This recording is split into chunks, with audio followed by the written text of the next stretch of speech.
Primeiramente, boa noite, né? Só dar uma ajustada na câmera. Primeiramente, uma boa noite a todos, né? No dia de domingo, depois de muito tempo, eu vim regravar um vídeo, né? Repostar um vídeo.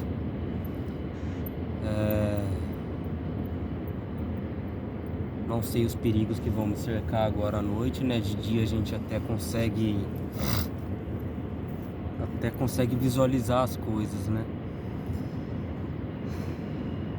Mas, enfim, gostaria de trazer um vídeo a vocês aqui no canal. Um vídeo sobre a palavra de Deus, um tema que ele conversou comigo em particular, que eu gostaria de repassar a todos vocês, porque é um tema recorrente, de vez em quando é repetido em várias denominações, porque é um tema muito importante sobre a palavra de Deus, mais específico sobre a nossa própria língua, né? Que diz o seguinte, ó.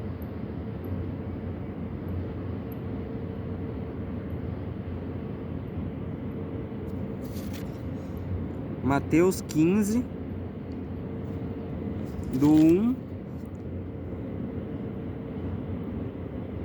até o 20. Vai dizer o seguinte: então vieram de Jerusalém a Jesus alguns fariseus e escribas e perguntaram: por que transgridem os seus discípulos a tradição dos anciãos? Pois não lavam as mãos quando comem. Ou por que não lavam as mãos quando comem, né? Ele, porém, lhes respondeu: porque transgredes vós também o mandamento de Deus por causa da vossa tradição. Aí Jesus explica como eles estavam transgredindo o mandamento de Deus por causa da tradição deles. Ele diz assim: porque Deus ordenou: honra teu pai e a tua mãe, e quem maldizer a seu pai ou sua mãe, maldizer a seu pai e sua mãe, seja punido de morte. Então, aqui mostra o quão grande é a relevância da autoridade dos pais sobre os filhos. Porque essa questão de honrar pai e mãe, Jesus ele vai dizer mais pra frente que esse honrar é financeiramente. Querendo ou não, as pessoas tentam fugir disso, mas esse texto é o texto que deixa mais claro que é honrar financeiramente seu pai e sua mãe, quando eles estiverem mais velhos, quando necessitarem da ajuda de seu filho, entendeu? E ele vai dizer mais pra frente o seguinte, que era dado, eles transgrediam da seguinte forma: eles pediam para que aquele dinheiro, aquela renda, ou vamos dizer assim, alimento ou qualquer outra coisa que fosse oferecida a seus pais para honrá-los perante a lei de Deus, deveria ser dado aos sacerdotes. Eles estariam desobrigados a honrar pai e mãe. É o que Jesus vai dizer, né? Mas continuando, ele diz o seguinte: porque Deus ordenou: honra teu pai e tua mãe, e quem maldisser seu pai ou sua mãe, seja punido de morte. Mas vós dizes: se alguém disser a seu pai ou a sua mãe, é oferta ou está sendo dado como oferta ao Senhor, a Deus, aquilo que poderias de mim aproveitar, que é um dinheiro, né? Uma ajuda financeira, um custo financeiro, esse jamais honrará seu pai ou a sua mãe. E assim invalidas a palavra de Deus por causa da vossa tradição de pegar esse dinheiro, que era dinheiro ou renda ou alimento, que quer que seja, que era para ser dado para os pais e honrá-los, passou a se dar no tempo. Eles criaram uma nova lei, vamos dizer assim, uma lei que Deus não criou, entende? Os homens começaram a criar mandamentos, eles começaram a se passar por Deus, porque Deus primeiramente criou os 10 mandamentos.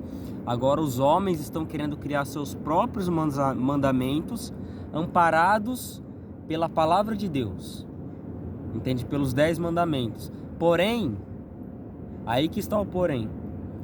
Mesmo que esteja amparado pela palavra de Deus, é uma distorção muito sutil que às vezes as pessoas não percebem. Porém, se estiver amparada pela lei de Deus, e a lei de Deus não contradiz em nenhum momento com essa palavra que o homem criar, estará de certa forma em concordância, será uma extensão, entre aspas, né, da palavra de Deus. Será um complemento, não está mudando nada, mas está complementando, reforçando algo. Isso não seria errado, uma vez que os escribas, eles criavam leis, né, vamos dizer assim, que eram os legisladores de Israel, vamos dizer assim, legisladores de Israel. Esses são os escribas, para facilitar. Nós temos os nossos candidatos a prefeitos, a governadores, por aí vai, né? E um desses cargos é aquele que consegue criar leis. O escriba é a mesma coisa. Ele criava as leis de Israel, entendeu? Ele diz o seguinte, só voltando no versículo 6 aqui, ó. Esse jamais honrará seu pai ou sua mãe, e assim invalidas a palavra de Deus por causa de sua tradição. Hipócritas, bem profetizou Isaías a vosso respeito, dizendo: este povo honra-me com os lábios, mas o seu coração está longe de mim.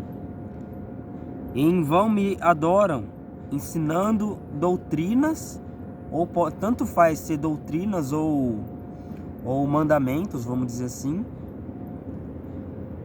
que são preceitos de homens, que são coisas baseadas na mentalidade carnal dos homens. Ou seja, as pessoas passam a querer honrar a Deus com seus lábios e eles adoram em vão porque a sua atitude está sendo contrária à sua fala. É basicamente isso. O seu coração está longe de mim. O coração aqui está representando a intenção do coração do homem ali. Do coração vem os maus pensamentos, vai dizer Jesus, né?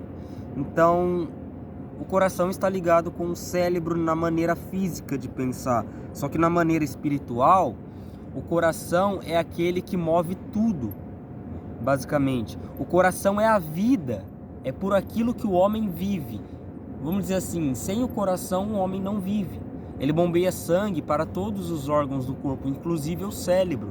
Então até o cérebro, ele depende do coração. Compreende? O cérebro pode ser aquele que domina o corpo todo, só que ele é aquele que depende do coração também. Compreende? Então o que acontece? O coração sempre vai dizer aquilo pelo que o homem vive, aquilo pelo que é a razão da existência do homem. A razão da existência do homem é amar os seus pecados, querendo ou não. Inclusive eu, vamos dizer assim. Porque querendo ou não, eu também sou homem e a minha natureza carnal é essa. Eu quero amar os meus pecados, eu quero ser eu mesmo, vamos dizer assim. O eu mesmo é quem eu sempre fui. O homem que briga, o homem que xinga, o homem que faz tudo que é errado. Quando a gente perde da nossa consciência, quando a gente começa a lutar contra o pecado e vencê-lo, a gente é tentado a pensar que somos superiores aos outros. O que é completamente errado, porque eu tenho que reconhecer que a minha natureza carnal não mudou, embora eu fui batizado nas águas ou no Espírito Santo. A minha natureza carnal, a minha carne, ela ainda está aqui, ela ainda está atuando. Eu ainda posso ficar bravo. Eu nunca assassinei, eu nunca matei alguém, mas eu posso ser tentado a fazer isso. Por quê? Por causa da carne. O que vai me impedir de fazer isso? O Espírito Santo. Compreende? Mesmo um homem carnal, um homem que não vai para a igreja, um ímpio, vamos dizer assim, o que o impede de matar alguém? O Espírito Santo. Não é porque a pessoa não vai para a igreja, não é porque a pessoa não tem o conhecimento da palavra de Deus, que essa pessoa ela vai ser uma pessoa ruim. Não, se os pais dela criou ela para ter um caráter bom, isso foi obra de Deus na vida dela, de ter constituído bons pais para esse filho e formar um bom caráter nesse filho. Isso é obra de Deus. Isso é maravilhoso praticamente, porque e se em um lar onde só há briga, só há discussão, só há maus exemplos, e um filho ainda se torna bom, tem um caráter bom, isso não seria muito mais ainda obra de Deus na vida dessa pessoa? Porque esse filho teria de tudo para seguir um mau exemplo, e ele não seguiu. Isso é o que a palavra de Deus diz: se o pai não será culpado pelo pecado do filho, nem o filho pelo pecado do pai, mas ambos morrerão por conta de seu próprio pecado. Esse morrerão serão condenados. É a morte da carne, onde não há mais salvação, não há mais tempo de buscar a salvação. Compreende? O homem morrerá pelo seu próprio pecado. Cada homem morrerá pelo seu próprio pecado. Compreende? É o que diz a Escritura. Em vão me adoram, ensinando doutrinas que são preceitos de homens. E tendo convocado a multidão, disse-lhes: ouvi e entendei. Não é o que entra pela boca o que contamina o homem, mas o que sai da boca, isso sim contamina o homem. Então, aproximando-se dele, os discípulos disseram: sabes que os fariseus, ouvindo a tua palavra, se escandalizaram? Fizeram uma pergunta, né? Ele, porém, respondeu: toda planta que meu Pai Celestial não plantou será arrancada. Ele estava afirmando que aqueles fariseus não eram pertencentes ao reino de Deus. O que é esse toda planta que meu Pai Celestial não plantou será arrancada? Jesus, ele estava tendo uma consciência conjunta com Deus, na experiência carnal que ele estava tendo. Então, naquele momento, Deus revelou a Cristo em carne, na carne de Cristo, no Cristo humano, que desde o princípio Deus já sabia quem são os seus, e ele faz com que os seus, ele força com que os seus sejam salvos, não por merecimento, compreende? Ele força a entrada desses no céu, compreende? Os eleitos por Deus, ou seja, os escolhidos por Deus, são as boas terras. Deus escolheu todas as terras que dão frutos permanentes, que permanecem dando frutos, entende? Que até o fim dos tempos, mesmo que tenha que morrer, vai dar fruto, entende? Essa é a nossa fé, uma fé perseverante, vamos dizer assim, de perseverar nesta doutrina. Então, aproximando-se dele, os discípulos disseram: sabes que os fariseus se escandalizaram, tal. Ele diz: toda a planta que meu Pai Celestial não plantou será arrancada. Deixai-os. Ele diz: deixai-os. Por quê? Porque por mais que se falasse, por mais que se pregasse contra eles e repreendesse, tantas as repreensões que Cristo, o próprio Deus, fez, eles não ouviram. Ele diz: deixai-os, são cegos, guias de cegos. Que os guias eram os pastores, eles trabalhavam como pastores de ovelhas. Deus se utiliza dessa palavra guia, que é pastor, para simbolizar o seu cuidado com os seus filhos, vamos dizer assim, entende? São cegos, guia de cegos. Ora, se um cego guiar outro cego, cairão ambos no buraco. Então lhe disse Pedro: explica-nos a parábola. Jesus, porém, disse: também vós não entende ainda? Não compreende que tudo o que entra pela boca desce para o ventre e depois é lançado em lugar escuso ou na latrina, né, em outras traduções. Mas o que sai da boca vem do coração, e é isso que contamina o homem. Ele diz o porquê que é o que vem do coração, são as palavras. E essa palavra é o que sai do coração. Ela também pode ter outros significados além das palavras. Mas o que sai da boca vem do coração, e isso contamina o homem. Porque do coração procedem os maus feitos, desígnios, os homicídios, os adultérios, a prostituição, furto, que é roubar, falso testemunho, a blasfêmia. Falso testemunho também imputa crime de difamação também, né? A blasfêmia, que é pegar algo santo e denegrir a imagem de algo santo. São essas coisas que contaminam o homem. Mas o comer sem lavar as mãos não o contamina. Ele não está dizendo que a contaminação por bactérias ou algo do tipo não vai ocorrer se o homem não lavar as mãos. Ele está querendo dizer que o que realmente é mais importante do que o físico é o que é espiritual. O que contamina o espírito do homem é o pecado, é o que ele está querendo dizer. E é o coração pecaminoso que contamina o homem. Tanto que, se eu me lembrar, em Isaías 58, do 1 ao 9, ou do 1 ao 10 mais ou menos, se não me falhar a memória, numa dessas partes vai dizer: enganoso é o coração, quem poderá conhecê-lo? E daí ele diz: eu sou o Senhor que esquadrinho a mente e o coração, para dar a cada homem segundo as intenções do seu coração. Então, o que ele, segundo os seus caminhos, perdão.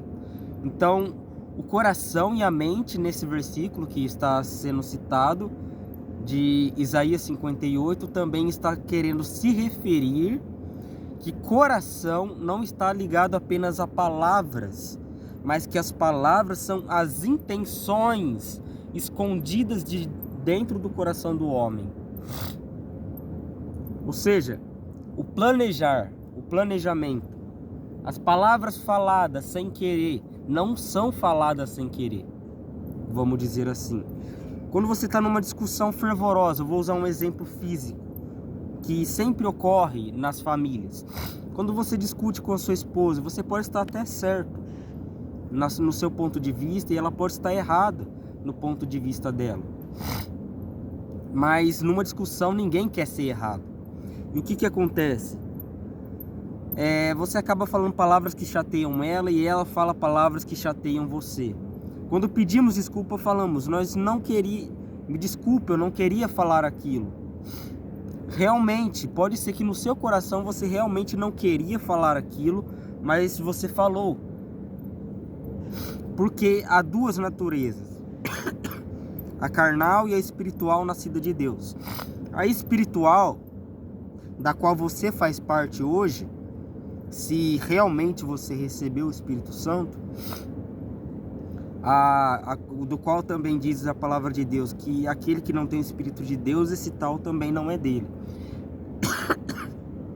Então, se você recebeu o Espírito Santo, essa natureza que faz parte de você hoje, essa natureza atual, nascida da vontade de Deus, ou seja, não da vontade do homem, mas nascida da vontade de Deus, de querer te resgatar da morte espiritual para a vida espiritual, essa natureza não quis brigar. E por você viver nessa natureza, procurar viver deste modo, essa natureza, você se chateou. Coisa de quando você brigava com sua esposa estando na carne, talvez você não se chateasse tanto. Talvez não lhe fosse tão urgente pedir perdão. Mas agora é. Compreende? Aqui, quando ele fala de coração, ele fala o que sai da boca, ele está falando das intenções por trás do coração humano. Porque quando alguém começa a te irritar demais e você profere uma palavra pesada como cala a boca, ou se você não ficar quieto eu vou te matar, algo do tipo. Coisas que saem da nossa boca quando a gente está bravo. Não me julguem por isso, não me julguem por expressar dessa forma, mas coisas que nos deixam bravos, a maioria das vezes tem pensamentos que a gente vem na nossa mente de querer matar alguém. Coisas que já passou na minha mente, já passou na sua mente com certeza, mas o que nos leva a não fazer isso? Logo em seguida a gente pensa nos nossos filhos, na nossa esposa, nos nossos pais que nos ensinaram. Isso é o Espírito Santo mostrando que esse caminho não vale a pena. Tá entendendo? Ele lembra o modo que a gente foi criado, ele lembra do nosso filho, ele lembra que a gente vai ficar preso, e se a gente ficar preso, nosso filho, nossa família vai estar desamparada. Tá entendendo? Porque sem um pai no lar, uma família se desestrutura. Compreende? Não é apenas pelo dinheiro. Não estou falando que as mulheres não podem trabalhar, elas podem se elas quiserem.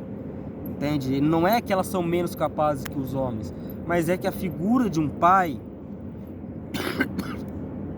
é o que forma nos filhos o caráter de amor, vamos dizer assim. Um caráter de expressar o amor. Por quê? Porque o pai, ele trabalha, ele sofre, ele faz tudo o que faz pelos seus filhos. E se ele tiver que morrer para defender os filhos, ele vai morrer para defender os filhos. Por quê? Porque a esposa é mais frágil e o filho é mais frágil que a esposa ainda. E a mulher não é mais forte que o homem. Então, se um homem for agredir uma mulher, ela estará em desvantagem. Porque o homem, naturalmente, ele é mais brutal.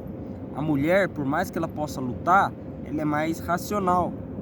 Ela tenta partir mais para o lado da razão na hora do combate do que para a brutalidade. O homem já parte para o lado da brutalidade. Compreende?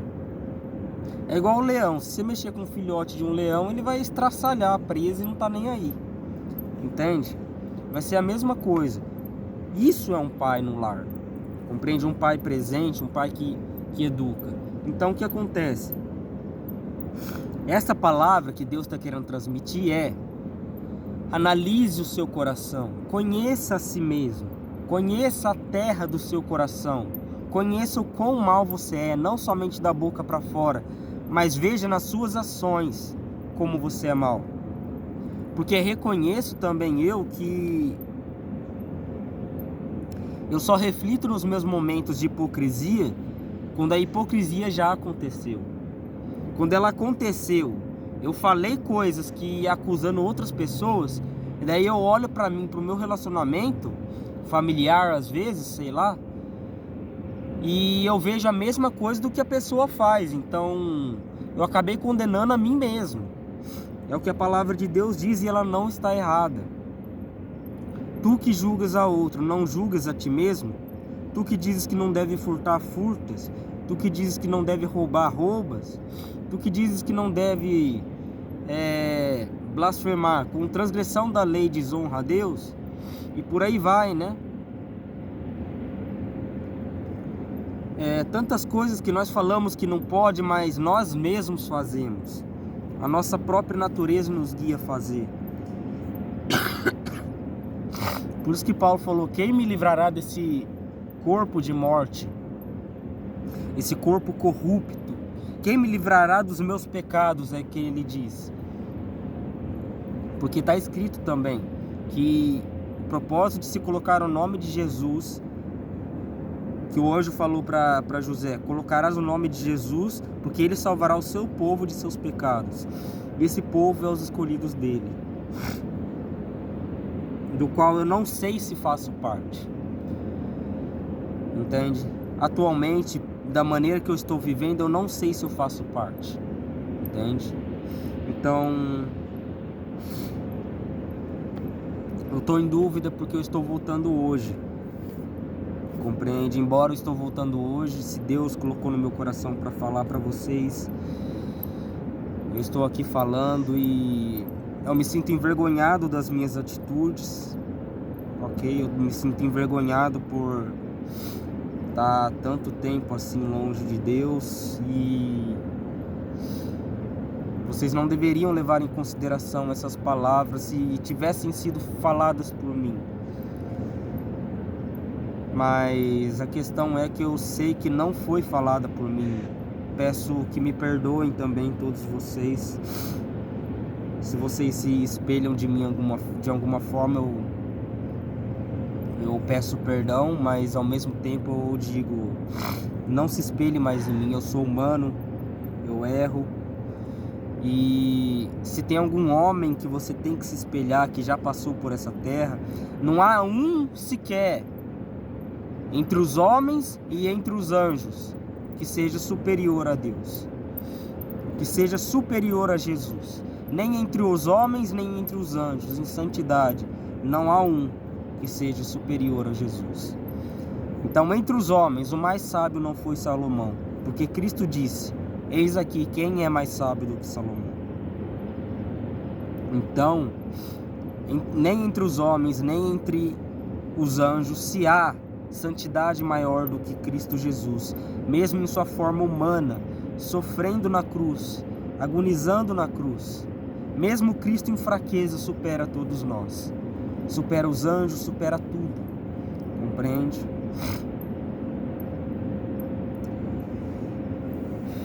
E quando eu falo Cristo em fraqueza, eu falo devido à carne, ao pecado humano, vamos dizer assim. Ele tinha um corpo físico, porém neste corpo não habitava pecado, vamos dizer assim. No nosso corpo habita pecado. Ele tinha um corpo físico que não habitava pecado. Tudo que habitava era santidade, tudo que habitava nesse corpo provinha de Deus. Eu te pergunto, teria como Cristo falhar em sua missão? Não, não teria. Ah, mas se Jesus tivesse falhado, ele não teria falhado. Eu falo isso com total certeza, ele não teria falhado. Um Deus onipotente não falha. Um Deus que é o único Deus verdadeiro não falha. Ele escreveu a história dele mesmo morrendo por mim e por você. Porque a intenção dele era essa. E quando ele veio em carne, ele cumpriu a sua intenção. Compreende? Então, o que acontece? Mesmo em carne, mesmo em espírito, Deus é Deus. Essa carne que foi aniquilada na cruz por Deus, foi moída, destruída na cruz por Deus, sim, porque Deus quis destruir o seu Filho para apagar os nossos pecados, não da maneira que a gente imagina, por completo, vamos dizer assim. É perdoado o seu pecado, por completo é perdoado o seu pecado, mas foi necessário um inocente morrer. Um inocente morreu para que você pudesse ser inocentado. E você ainda vai se sentir superior aos outros? Você ainda vai se sentir no direito de não perdoar os outros se tamanho perdão foi liberado a você na cruz? Por isso que Deus não perdoa aqueles que não perdoam os outros. Compreende? Porque Ele liberou perdão total a você. Ele liberou um amor total a você. Ele te livrou totalmente da sua culpa pelo pecado, de tal forma que em seu coração não haja mais culpa. Mas se tiver alguma culpa ainda, Deus está preservando ela para que o seu coração se permaneça humilde, para que o seu coração permaneça quebrantado, para que você não saia desse estado de consciência de que você não é nada, mas que você reconheça que você não é nada. É o que ele diz: eu não vim salvar justos, mas pecadores. Eu não vim chamar, convocar justos, pessoas que estão seguindo o caminho correto, pessoas que estão sendo exemplares. E aí, quando ele diz justos, ele está falando de toda a humanidade. Ele fala: eu vim chamar os pecadores. Então, ele veio chamar um Davi pecador. Ele veio chamar Sansão, que era pecador. Salomão, pecador. Paulo, pecador. todos que vieram antes de Cristo e depois de Cristo, todos são pecadores. Ele veio chamar pecadores para se arrependerem dos seus pecados, para se arrependerem dos seus crimes diante da lei de Deus. Porque existe a lei dos homens e a lei de Deus. Deus diz, nós devemos seguir a lei dos homens. Só que no final dos tempos, seremos julgados pela lei dos homens ou pela lei de Deus? Pela lei de Deus. A lei suprema que devemos seguir é a lei de Deus. Uma lei que não podemos seguir por natureza. É uma lei que mancha o nosso caráter, que não nos dá um coração como de criança, mas como de um adulto completamente rebelde como somos, orgulhoso. Ok? E um conselho pessoal meu, se vocês acatarem, não façam nada, ainda mais nos meios evangélicos, quer seja você de fora da igreja ou de dentro, não faça nada por competição. Não compita com as pessoas dentro da igreja ou fora da igreja para saber quem é melhor que quem.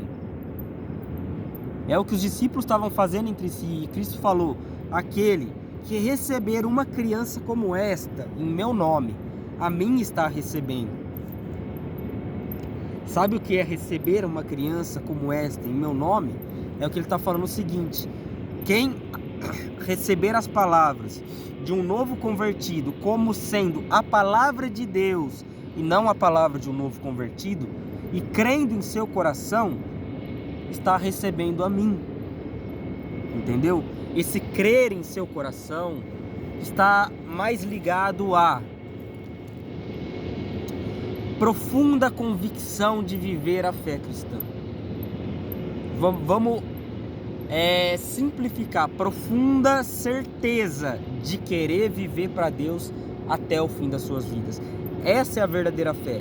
Se no momento em que você confessou Jesus como seu Salvador, o seu coração não havia sentimento algum de querer viver isso, com certeza você confessou da boca para fora. Então você tem que analisar o seu coração, porque diz que o que sai da boca provém do coração, mas não é um sair da boca forçado, você repetindo as palavras que alguém está falando no púlpito, não é isso. É um sair da boca espontâneo. Você confessa Cristo como seu Salvador porque você o quer confessar como seu Salvador, e não porque outro se intrometeu na sua salvação, pensando estar ajudando Deus. Ninguém ajuda a Deus.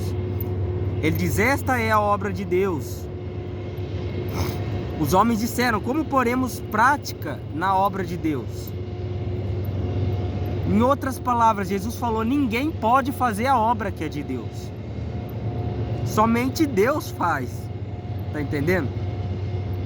E ele diz o seguinte, que creiam, esta é a obra de Deus, que creiam naquele que ele enviou, creem em Jesus. E a palavra de Deus diz que o homem não consegue ter fé por si mesmo. Então, esquece essa ideia que você está ajudando Deus, que você está salvando pessoas. Você está fazendo o seu trabalho que Deus pediu para você fazer. Ide por todo mundo e pregar o evangelho, apenas isso. Só prega, só faz isso. Ele não falou, ide por todo mundo, pregar o evangelho, os que creem e forem batizados serão salvos, é o que ele diz. Creem e for batizado em quê? Nas águas? Pode até ser, é um rito simbólico, ok, batiza nas águas. É algo que vai arrancar a sua pele? É algo que vai te doer, vai te machucar? Não, batiza nas águas.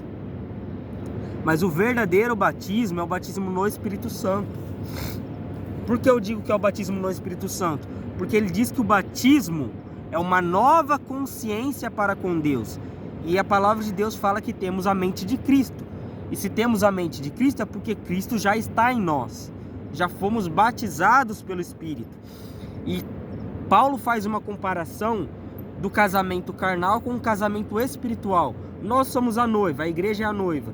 E Deus é o noivo. Não literalmente. Não tenta imaginar como um amor carnal. Não literalmente. É metafórico. Porque é um relacionamento metafísico. É de espírito. E espírito é como ar. Você não enxerga, não vê. Você não sabe se tem sentimento ou não, mas tem. Então o que acontece? Deus e nós, a igreja. Quando eu falo nós, é nós todos. Porque se eu falar eu sou a igreja, eu não sou. Eu sou uma parte da igreja. Nós somos a igreja, ok? Cristo é o noivo, nós somos a noiva. A noiva se adorna, ela se prepara, ela se arruma para o casamento. Isso é se adornar, a noiva física. Nós também nos preparamos para um casamento, quando ele vier nos buscar. Tá entendendo?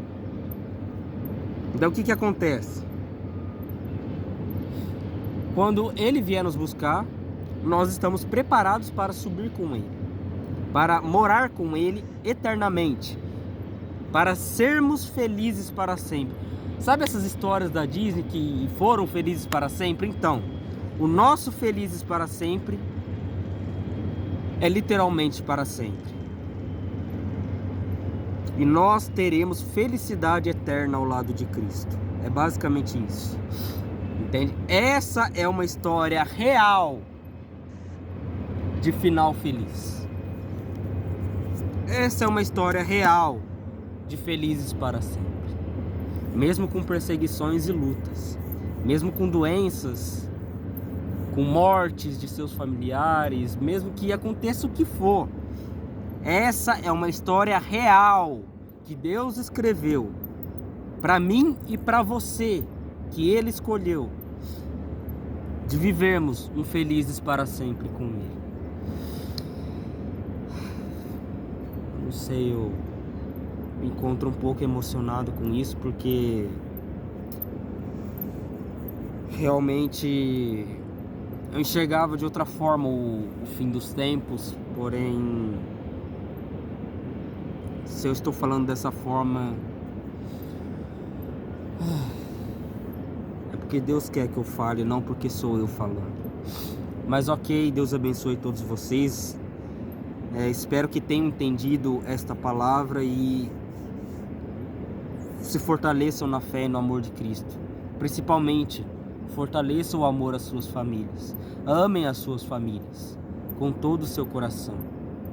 Porque essa é a vontade de Deus. Que amando eles de todo o seu coração, assim você esteja declarando o seu amor a Deus acima de todas as coisas. Não somente para eles, mas quando vier alguém para te matar por conta da sua fé, o que seja, aí demonstre o amor superior a todos os outros, o amor a Deus acima de todas as coisas. Proteja a sua família com a sua vida, porque Deus te protegeu, dando a vida dele para te salvar. Amém?